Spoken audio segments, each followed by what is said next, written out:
number 5. That's number 5 now. Okay, you get 5 anyway.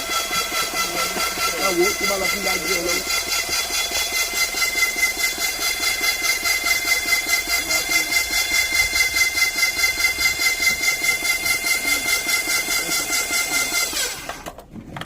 What is that now? What is that?